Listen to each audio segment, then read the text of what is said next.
विद्यार्थी मित्र हो, आज आपल्याला आरोग्य व रोग याविषयी आपल्याला माहिती घ्यायची आहे. तर सर्वप्रथम आपण आरोग्य म्हणजे काय, त्याची व्याख्या किंवा त्या आरोग्याविषयीची काही जी सुचवलेली जी व्याख्या आहे ती व्याख्या आपण करू. रोगाचा नुसता अभाव म्हणजे आरोग्य नव्हे. काही व्यक्तीचा असा विचार असतो की मला की बाबा एखादा आजार आहे की मला कुठल्याच प्रकारचा रोग नाही. मग त्यावेळेस कसल्याच प्रकारचा रोग नाही म्हणले की तो व्यक्ती म्हणतो माझं आरोग्य चांगलं आहे. परंतु त्याचा अर्थ तसा होत नाही की कोणत्या ना कोणत्या प्रकारचं त्या व्यक्तीला विकृती किंवा त्याची जी ठेवण आहे शरीराची ती काय होते योग्य नसते. म्हणून त्याने असं म्हणलं आहे की फक्त आपण रोगाचा नुसता अभाव, रोग नाही असं म्हणलं तर त्याला आपण आरोग्य म्हणू शकत नाही. आता उदाहरणार्थ एखादी व्यक्ती शारीरिक किंवा मानसिक आणि सामाजिकरित्या पूर्णपणे सुदृढ असेल, म्हणजे एकाच बाबतीत जर मी शरीराचा विचार केला नाही किंवा मानसिकतेचा विचार केला नाही किंवा समाजाचा म्हणजे सामाजिकरित्या याचा विचार केला नाही, तर या तिन्ही बाबीचा विचार केला असता तो पूर्णपणे जर तो सुदृढ असेल तर त्या प्रकारची जी स्थिती आहे त्या स्थितीला काय म्हणायचं, आरोग्य.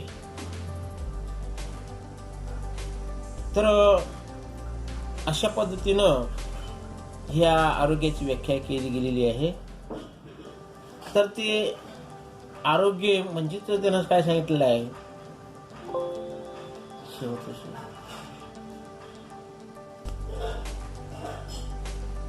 तर अशा पद्धतीनं या तीन बाबीचा विचार करून ज्या व्यक्तीची स्थिती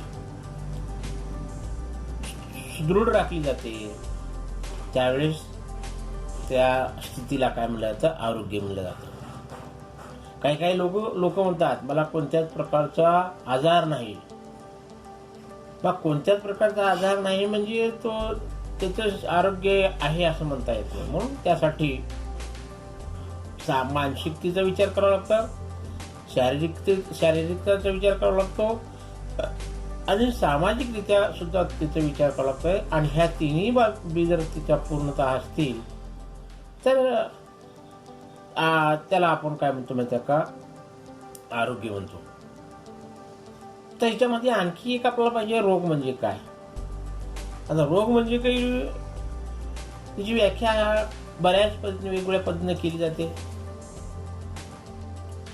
की सर्दी झाल्यानंतर किंवा खोकला झाल्यानंतर मला सुद्धा एक प्रकारचा रोग आहे म्हणला असं म्हणतात किंवा एक आजार आहे म्हणला. परंतु रोगाची जर व्याख्या आपण जर पाहिली तर ते अशा पद्धतीने केली जाते की शरीर क्रियात्मक किंवा मानसशास्त्रीयरित्या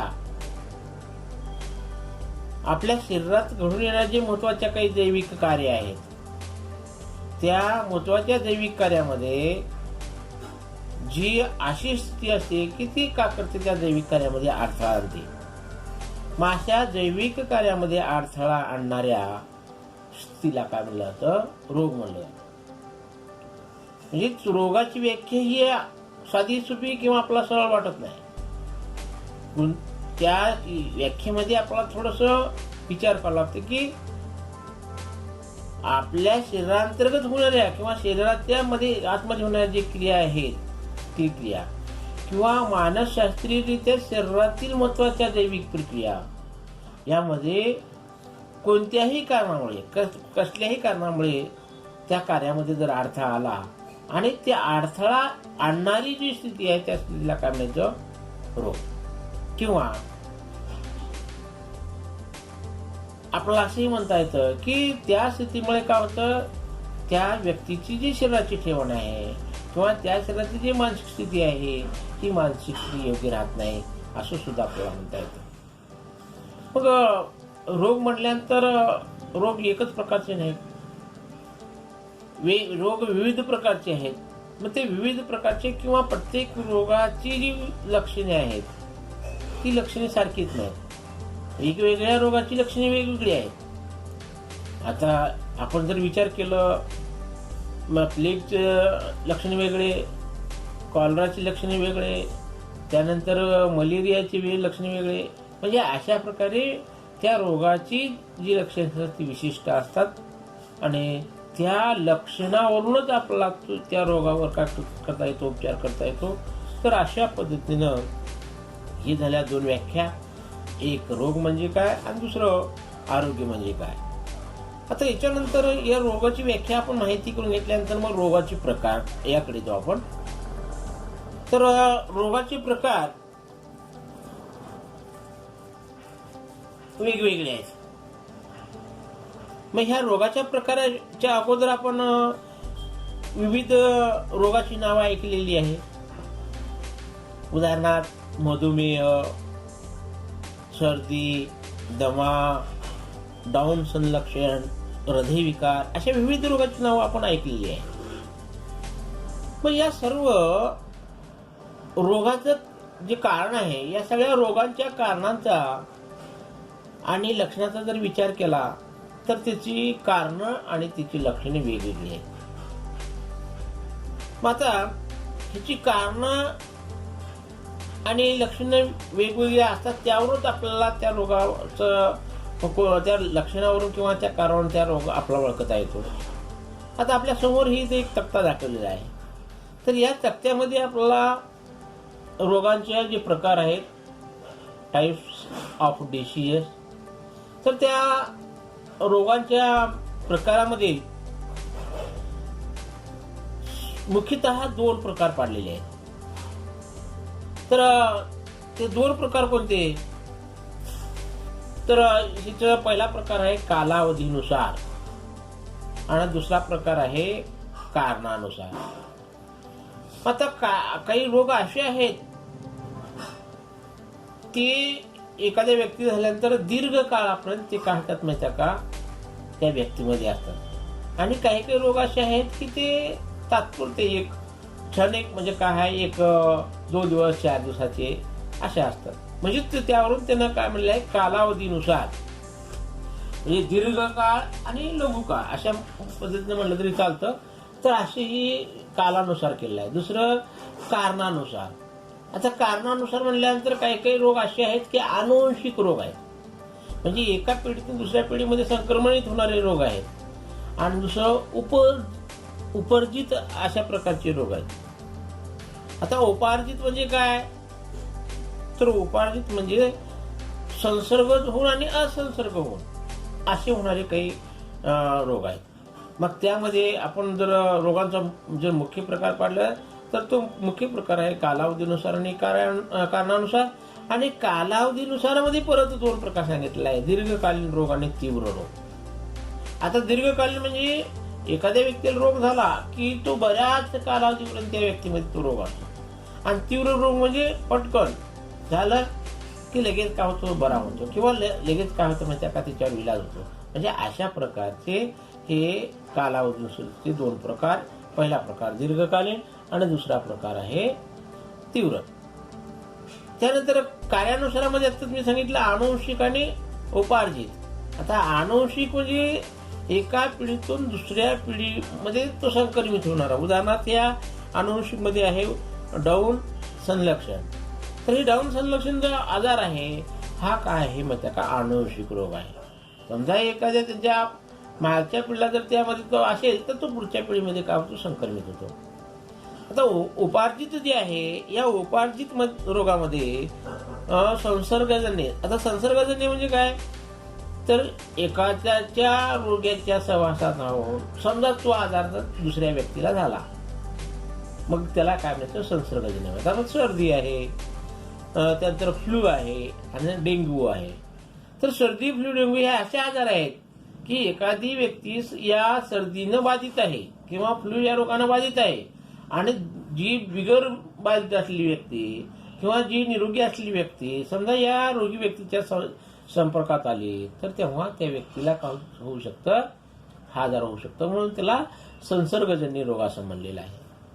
त्यानंतर असंसर्गजन्य रोग म्हणजे काय, समजा एखाद्या व्यक्तीला एखादा आजार झाला आणि त्या व्यक्तीच्या संपर्कात जर दुसरी व्यक्ती आली तर त्या व्यक्तीला त्या रोगाची बाधा होत नाही. मग त्या अशा रोगाला काय म्हणतात, असंसर्गजन्य रोग. तर उदाहरणार्थ मधुमेह आहे किंवा हृदयविकार आहे. आता मधुमेह हा जो रोग आहे, हा रोग समजा एखादी मधुमेह बाधित व्यक्ती असेल, त्या मधुमेह बाधित व्यक्तीच्या संपर्कात जर निरोगी व्यक्ती जर आली तर त्या व्यक्तीला मधुमेह होत नाही. किंवा हृदयविकार आहे. मग हृदयविकार हा एखाद्या व्यक्ती असेल आणि समजा हृदयविकाराच्या व्यक्तीच्या संपर्कात जर दुसरी जर निरोगी व्यक्ती गेली तर त्या व्यक्तीला हृदयविकार हा आजार रोग होऊ शकत नाही. म्हणून अशा रोगांना काय म्हणायचं, असंसर्गजन्य रोग. तर अशा प्रकारे हे झालं रोगांचे प्रकार, टाइप्स ऑफ डिसीज. आता पुढे आपण पाहू संसर्गजन्य रोग किंवा संक्रामक रोग. आता ही जी रोग आहेत, संसर्गजन्य रोग किंवा संक्रामक रोग, हे रोग सहवासातून होणारे रोग आहेत. मग आता ही जी रोग आहे संसर्गजन्य रोग, हे संसर्गजन्य रोग काही माध्यमाद्वारे का होतं ती पसरविले जातात, कुणाच्या तरी मदतीद्वारे ते पसरले जातात. आता उदाहरणार्थ दूषित हवा आहे किंवा दूषित पाणी आहे किंवा दूषित अन्न आहे किंवा एखादा वाहक आहे म्हणजे कीटक किंवा प्राणी आहे. मग हे काय करतात माहिती का, त्या रोगाचं संक्रमण एका व्यक्तीच्या शरीरातून दुसऱ्या व्यक्तीच्या शरीरात करतात. म्हणून अशा प्रकारच्या रोगांना काय म्हणायचं, संसर्गजन्य रोग किंवा संक्रामक रोग. मग आता हे आपल्या समोर जो तक्ता दाखवलेला आहे, तर या समोरच्या तक्त्यामध्ये बऱ्याचशा रोगाचं नावं दिलेलं आहे. त्या दुसऱ्या रकान्यामध्ये ते कोणत्या कारकामुळे होतो, कोणत्या सूक्ष्मजीवामुळे होतो, त्या सूक्ष्मजीवाचं नाव सांगितलेलं आहे. आणि तिसऱ्या रकान्यात संक्रमणाचे माध्यम कोणतं आहे. माध्यम म्हणजे आता मी सांगितल्याप्रमाणे ते का दूषित हवा आहे का पाणी आहे का अन्न आहे का वाहक आहे, ते कोणत्या प्रकारचं माध्यम. त्यानंतर तिची लक्षणे, त्या रोगाची लक्षणे. आणि शेवटचा रकाना जो दिलेला आहे त्या शेवटच्या रकान्यात काय दिलेला आहे, उपाय व उपचार.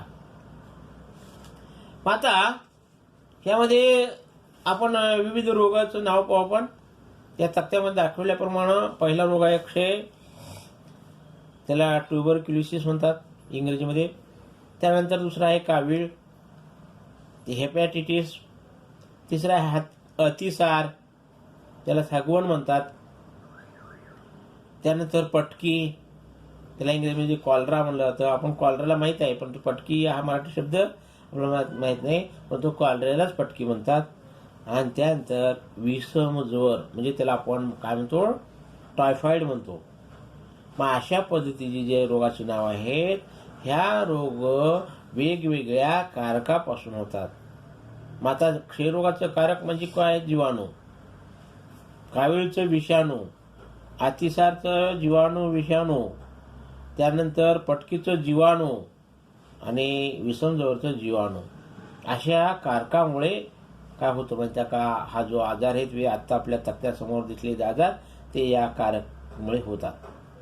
आता यांचं जे संक्रमण आहे ते संक्रमण कोणत्या माध्यमातून होतं, तर क्षयरोगाचं संक्रमण रोग्याच्या थुंकीतून होतं. म्हणजे रोगी जर एखादा क्षयबाधित रोगी थुंकला आणि त्या थुंकीमध्ये काय असतात, त्या क्षयरोगाचे रोगजंतू असतात आणि त्या थुंकीमध्ये दुसरा जर निरोगी व्यक्ती आला तर त्याला काय होऊ शकते, त्याची बाधा होऊ शकते. हवेमार्फत प्रसार, समजा ही रोगजंतू हवेत पसरले की त्या हवेतून काय होतात, निरोगी व्यक्ती शरीरात प्रवेश करू शकतात. रोग्याच्या सान्निध्यात दीर्घकाळ असणे, समजा क्षयरोगबाधित व्यक्ती असेल आणि तिच्या सहवासात जर दीर्घकाळ राहिलं असलं तरी त्या व्यक्तीला हा आजार होऊ शकतो. आणि त्यानंतर रोग्याच्या वस्तू वापरणे, समजा एखादी क्षयबाधित व्यक्ती आहे आणि त्या क्षयबाधित व्यक्तीचं समजा आपण जर तिचे जर वस्तू हाताळल्या तरी त्याच्यामध्ये शाश्वत असते की त्या व्यक्तीला क्षयरोगाची बाधा होऊ शकते. आता लक्षणे कोणती आहेत तर याची लक्षणं, पहिलं लक्षण आहे की दीर्घ मुदतीचा खोकला, म्हणजे सतत त्याला खोकला येतो, थुंकीतून रक्त पडतं, थुंकलं की लगेच तिच्या थुंकीतून रक्त पडतं, आणि वजन कमी होणं, म्हणजे कारण नसताना सुद्धा कवचाचं वजन कमी होऊ शकतं, आणि श्वासोच्छ्वास प्रक्रियेस त्रास, म्हणजे श्वासोच्छ्वासाची प्रक्रिया व्यवस्थित होत नाही, श्वासोच्छ्वासाच्या प्रक्रियेमध्ये काय होतो, अडथळा निर्माण होतो. अशा प्रकारची ही लक्षणे. आता उपाय काय करायचं किंवा उपचार काय आहेत तर BCG लस टोचून घ्यायची. BCG लस जर टोचलं तर क्षयरोगाविरुद्ध काय होतं माहिती आहे का, एक उपाय सुचवला होतो किंवा एक उपचार होतो. आणि रुग्णास इतरापासून वेगळे ठेवणं. सगळ्यात महत्त्वाचं, जी व्यक्ती क्षयबाधित आहे अशी व्यक्ती इतर व्यक्तीपासून काय करायची माहिती आहे का, वेगळी ठेवायची. आणि पुढचं उपचार आहे तिचं नियमित औषध घ्यायचं. त्याला तिची औषध घ्यायची जी मात्रा आहे ती नियमित चुकवायचं नाही. ती जर नियमित घेतलं तर हा आजारावर आपण उपचार चांगल्या प्रकारे करू शकतो. आणि शेवटचा आहे डॉट, हा उपचार पूर्ण व नियमित घ्यावा. म्हणजे डॉट हा त्याचा जो उपचार आहे हा उपचार आहे आणि तो पूर्ण व नियमित, म्हणजे वेळ न चुकवता किंवा वेळ न दळवता नियमितपणे घेतलं पाहिजे. तर अशा प्रकारचे हे काय म्हणतात का, या क्षयरोगाचं कारक, संक्रमणाचं माध्यम, लक्षणे, उपचार व उपाय. त्याच्यानंतर आता जसं कावीळ आहे, अतिसार आहे, पटकी आहे, विषमज्वर आहे. तर आता कावीळचं जे विषाणू, ते विषाणूजन्य रोग आहे तो हेपॅटायटिस नावानं ओळखला जातो. आता ह्याच्या कारक एकच नाहीत, त्याचे वेगवेगळ्या प्रकारचे आहेत. हेपॅटायटिस ए आहे, हेपॅटायटिस B, C, D अशा प्रकारचे वेगवेगळ्या प्रकारचे विषाणू आहेत. मग ह्याचा जो संक्रमण आहे, तो संक्रमण, ह्याचा जो प्रसार आहे, हा प्रसार कुठून होतो तर पाणी, रुग्णासाठी वापरलेल्या सुया आणि रक्तपराधान. आता पाणी तर आपल्याला माहित आहे, पाणीमध्येही जर विषाणू मिसळले आणि तसं पाणी जर दूषित पिण्यात आलं तर त्याला कावीळ रोगाची बाधा होऊ शकते. त्यानंतर रुग्णासाठी वापरलेल्या सुया, समजा एखादे कावीळबाधित व्यक्ती आहे आणि त्या व्यक्तीला आपण इंजेक्शन दिलं आणि तीच इंजेक्शन आपण निरोगी व्यक्तीला जर वापरलं तर तिला त्याची बाधा होऊ शकते. आणि रक्तपराधन, आता रक्तपराधन म्हणजे रक्तदान म्हणतो आपण त्याला. म्हणजे एखाद्या गरजू व्यक्तीला रक्त जर पाहिजे असेल तर ते दुसऱ्या व्यक्तीकडून घेतलं जातं. पण हे ज्यावेळेस रक्तप्रदान केलं जातं तेव्हा त्या व्यक्तीला ह्याची कावीळची जी बाधा आहे ती बाधा होऊ शकते. मग आता ह्याची लक्षणे काय आहेत तर पहिलं लक्षण आहे भूक मंदावणे, त्यानंतर गर्द, पिवळी अशा प्रकारची लघवी येणे किंवा थकवा येणं, सतत थकवा येणं, मळमळ होणं म्हणजे उलट्या झाल्यासारखे वाटणं, त्यानंतर राखाडी विष्ठा म्हणजे वेष्टीतून सुद्धा योग्य प्रकारचं त्याचं लक्षण आपल्याला दिसून येतं. म्हणजे अशा पद्धतीची लक्षणे आहेत. मग यासाठी आपण उपचार काय करायचा, उपाय काय सुचवायचा तर यासाठी पहिला आहे पाणी उकळून व गाळून प्यावे. म्हणजे पाणी उकळायचं आणि पुन्हा थंड करायचं आणि त्यातून गाळण करून प्यायचं, हा एक. दुसरा आहे स्वच्छतागृहाचा वापर. उघड्यावर शौचास जायचं नाही, तर स्वच्छतागृहाचा वापर करून आपल्याला टाळता येतं. त्यानंतर स्वच्छतागृहातून करण्यापूर्वी व नंतर हात साबणाने स्वच्छ धुवावे. म्हणजे आपण हात स्वच्छ दोन्ही, मग त्यानं काय म्हणले, ज्यावेळेस आपल्याला स्वच्छतागृहाचा वापर करायचा आहे त्याच्या अगोदर बी हात स्वच्छ करायचं आणि नंतर शौचास जाऊन आल्यानंतर सुद्धा काय करायचं, साबणाने हात स्वच्छ धुवायचं. तर हे जर केलं आपण तर काय करू शकतो माहिती आहे का, ह्याच्यावर एक चांगल्या प्रकारचा उपाय आपण करू शकतो. त्यानंतर अतिसार आहे. तर अतिसार हा जीवाणू आणि विषाणूजन्य रोग आहे. म्हणजे जीवाणूमुळे बी होऊ शकतो आणि विषाणू हे काचेचे कारक आहेत, म्हणजे ते अतिक आहेत, वाहक आहेत. मग आता शिगेल्ला बॅसिलस आणि अँटॉमिबा हिस्टोलिटिका ही काय आहेत माहिती का, कारक आहेत. याच्यामुळे काय होतं म्हणता का हिचं प्रसार होतो. हे दूषित अन्न व पाणी म्हणजे अन्नाद्वारे आणि पाण्याद्वारे या रोगाचा प्रसार होतो. मग याची लक्षण काय आहे तर पोटदुखी, पाण्यासारखी पातळ जुलाब. म्हणजे सुरुवातीला पोटदुखी होते आणि त्यानंतर जुलाब होतात, ते एकदम पातळ पाण्यासारखे असतात. मग आता याच्यात उपचार काय आहे तर अन्न झाकून ठेवावं, हे साधं सोपं उपाय आहे. आणि पाणी उकळून व गाळून प्यावे. म्हणजे पाणी उकळून गाळून प्यायल्यानंतर सुद्धा याच्यावर आपल्याला काय करता येतं, जो उपचार आहे तो उपचार आपल्याला करता येतो. आणि जलसंजीवनी घ्यावी. म्हणजे सतत आपण काय करायचं म्हणजे त्या उलट्या हे जुलाब झाल्यामुळे पाण्याची आपल्या शरीरातील पाण्याचा ऱ्हास होतो आणि त्यामुळे आपण काय करायचं म्हणजे त्या तो ऱ्हास भरून काढण्यासाठी जलसंजीवनी घेत राहायचं आणि त्यामुळे होणारा जो धोका आहे तो धोका टळला जातो. त्यानंतर पटकी. त्या पटकीमध्ये हा जीवाणूजन्य रोग आहे. तर व्हिब्रिओ कॉलरी हा कारक काय करतो माहिती आहे का या रोगाचा प्रसार करतो. हा सुद्धा दूषित अन्न व पाण्यामुळेच होणारा रोग आहे. त्यानंतर याची लक्षणे आहेत उलट्या व तीव्र जुलाब, पोट दुखणे, पायात फेटके येणे अशा प्रकारचे काय माहिती का लक्षणे दिसून येतात. पण इथं पहिला उपचार आहे किंवा पहिला उपाय आहे की स्वच्छता राखावी. त्यानंतर उघड्यावरील अन्नपदार्थ खाणं टाळलं पाहिजे. त्यानंतर पाणी उकळून प्यावे लागतं. म्हणजे उकळून पुन्हा त्याला गार केल्यानंतर पुन्हा ते पाणी वापर करायचा. त्यानंतर सगळ्यात महत्त्वाचं म्हणजे कॉलरा प्रतिबंधक लस घ्यायची. म्हणजे बऱ्याच वेळेस काय होतं तसं तेवढं करून हा आटोक्यात येत नाही, म्हणून कॉलरा प्रतिबंधक लस घेतल्यानंतर मात्र याच्यावर चांगल्या प्रकारचा उपचार होतो. आता शेवटचा विषम ज्वर आहे त्याला आपण टायफॉइड म्हणतो. तर हा जो टायफॉइड आहे हा जीवाणूजन्य रोग आहे. तर तो साल्मोनेला टायफी या जीवाणूमुळे होतो. तर याचं जे लक्षण आहेत जे माध्यम आहे ते दूषित अन्न आणि पाणीच आहे.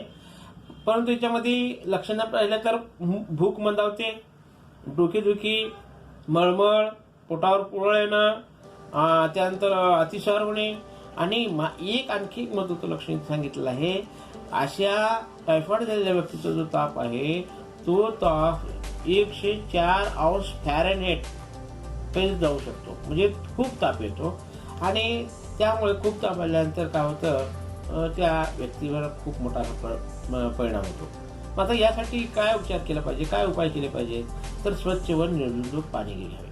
म्हणजे स्वच्छ बी असलं पाहिजे आणि निर्जंतुक असलं पाहिजे. त्यानंतर या विषम ज्वराची लसीकरण करून घेतलं पाहिजे. आणि सांडपाण्याची जी विल्हेवाट आहे ते योग्य रीतीने केली पाहिजे. का तर सांडपाण्याच्या ह्याच्यातून काय होतं या रोगाचा प्रसार जास्त होतो, म्हणून त्याची विल्हेवाट योग्य पद्धतीने लावलं पाहिजे. तर अशा प्रकारचा हा समोरचा तक्ता आपल्या लक्षात येतो. आणि या समोरच्या तक्त्यातून जे काही होणारे रोग आहेत हे संपूर्ण काय म्हणजे का संसर्गजन्य रोग आहेत. अशा प्रकारे या संसर्गजन्य रोगाविषयीची थोडक्यात माहिती. आता ही संसर्गजन्य रोग जे आहेत हे झालं आपल्याला रोगाचं किंवा विविध माध्यमाद्वारे होणाऱ्या रोगाविषयी माहिती. परंतु आपल्याला पुढे सद्य स्थितीतील काही महत्त्वाच्या रोगाचा सविस्तर आपल्याला अभ्यास करायचा आहे. तर इथं थांबू, आपण राहिला भाग आपण नंतर पाहू.